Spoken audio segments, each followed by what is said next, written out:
अस्सलाम वालेकुम नाज़रीन, वेलकम टू अल-कैलिफ अकेडमी। नाज़रीन, रशिया यूक्रेन वॉर कब, कहां से और क्यों शुरू हुई?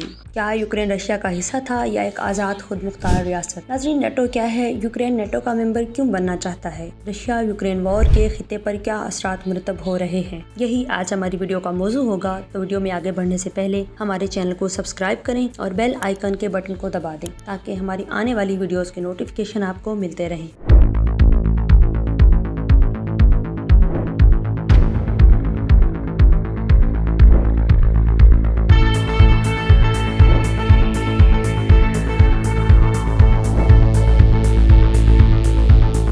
रशिया और यूक्रेन वॉर पर बात करने से पहले जानते हैं रशिया और यूक्रेन की हिस्ट्री के बारे में। नाज़रीन, 1991 तक रशिया और यूक्रेन दोनों सोवियत यूनियन का हिस्सा थे। सोवियत यूनियन यानी एक ऐसी स्टेट जिसे हाईली सेंट्रलाइज्ड स्टेट माना जाता है। नाज़रीन, सोवियत यूनियन की बुनियाद व्लादिमीर लेनिन ने 1922 में रखी, जिसे सोवियत रेवोल्यूशन या बोल्शेविक रेवोल्यूशन का नाम दिया गया। नाज़रीन, सोवियत रेवोल्यूशन का मतलब था सोशल डेमोक्रेटिक वर्कर पार्टी, जो बाद में रशिया में एक डोमिनेंट पॉलिटिकल पार्टी के तौर पर सामने आई। नाज़रीन, बोल्शेविक रेवोल्यूशन का आगाज तो 1905 से ही हो चुका था, जब रूसो जापानीज वार में रशिया को शिकस्त हुई और बोल्शेविक्स ने अवाम से पीस, लैंड एंड ब्रेड का वादा किया। नाज़रीन, सिर्फ यही नहीं, इनकलाब की बुनियादी वजूहात में failed state leadership and policy, hunger, inflation, peasant rights, bloody Sunday and revolutionary group यानी बोल्शेविक्स भी शामिल थे। नाज़रीन, सोवियत यूनियन में कुल 15 ममालिक शामिल थे, जिनमें रशिया और यूक्रेन भी थे। नाज़रीन, यूक्रेन इससे पहले पोलैंड या ऑस्ट्रो हंगरी का हिस्सा था। नाज़रीन, सोवियत यूनियन में शामिल ममालिक में से रशिया सबसे बड़ा मुल्क था। यही वजह है कि रशिया को ही USSR या सोवियत यूनियन कहा जाने लगा। नाज़रीन, 1990 तक ये तमाम ममालिक सोवियत यूनियन का हिस्सा रहे, लेकिन 1990 में economic stagnation, communist state, socialist state और डिक्टेटरशिप जैसी वजूहात की बुनियाद पर सोवियत यूनियन जवाल पजीर हुई और ये तमाम ममालिक आज़ाद हो गए। नाज़रीन, डिक्टेटरशिप का मतलब था किसी एक फर्द या ग्रोह का बगैर कॉन्स्टिट्यूशनल लिमिट्स या पार्लियामेंट के हुकूमत करना। नाज़रीन, ये वही डिक्टेटरशिप थी जो 1930 के ग्रेट डिप्रेशन के बाद नाजी पार्टी के सरबराह अडोल्फ हिटलर के दौर में देखने को मिली। नाज़रीन, जहाँ दो ममालिक में जंग की सूरत हाल पर बात की जाती है तो उसकी जियोग्राफी और पॉपुलेशन बुनियादी अहमियत रखते हैं, और रशिया और यूक्रेन का मामला भी इससे कुछ हटकर नहीं है। नाज़रीन, जहाँ एक तरफ यूक्रेन रशिया के साथ 1000 किलोमीटर की बाउंड्री शेयर किए हुए है, वहीं दूसरी तरफ यूक्रेन की पॉपुलेशन दो तरह के एथनिक ग्रुप्स में बटी हुई है। इन एथनिक ग्रुप में एक ईस्टर्न और दूसरा वेस्टर्न यूक्रेन है। नाज़रीन, ईस्टर्न यूक्रेन जो कि 30% आबादी पर मुश्तमिल है,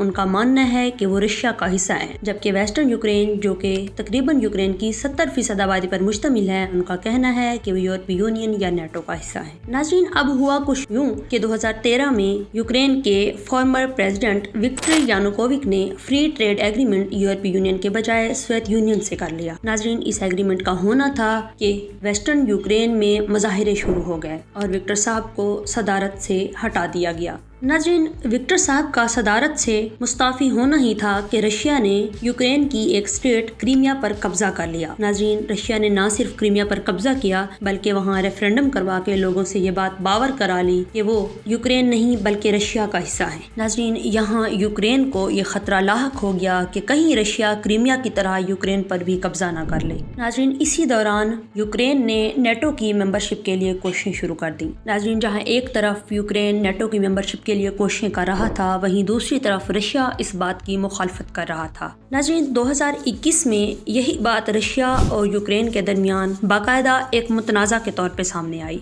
24 फरवरी 2022 को रशिया ने यूक्रेन के खिलाफ नेटो की मेंबरशिप के मामले पर जंग का आगाज कर दिया। नाज़रीन, इस जंग के नतीजे में रशिया यूक्रेन के दारुल हुकूमत कीव तक पहुंच चुका है। नाज़रीन, जहां एक तरफ पुतिन का कहना है कि यूक्रेन नेटो की मेंबरशिप पर अगर कंप्रोमाइज़ कर ले तो तमाम मसाइल का हल मुज़ाकरात के ज़रिए निकाला जा सकता है। नाज़रीन, वहीं ज़ेलेंस्की का कहना है कि वो नेटो की मेंबरशिप के मामले पर आखिरी सांस तक लड़ेंगे। तो नाज़रीन, इस वॉर ने इकानमी पर भी बहुत बुरे असरात डाले हैं। जहां इकानमी एक तरफ कोविड-19 की सूरत हाल से दो चार थी, वहीं जंग ने उसे मज़ीद बदतर कर दिया है। ناظرین 2023 کے ڈاٹا کے مطابق GDP ریٹ 2.2 پر پہنچ چکا ہے۔ ناظرین OECD نے اس وار کو میسو انرجی شاک کا نام دیا ہے۔ ناظرین چونکہ رشیا اور یوکرین آئل اور سیریل کراپس میں نیٹ ایکسپورٹر ہیں تو یہ جنگ نہ صرف یوکرین میں انسٹیبلٹی بلکہ پورے مڈل ایسٹ اور افریقہ میں ایک بہت بڑا شاک ثابت ہوئی ہے۔ ناظرین انڈر ڈیولپڈ کنٹریز میں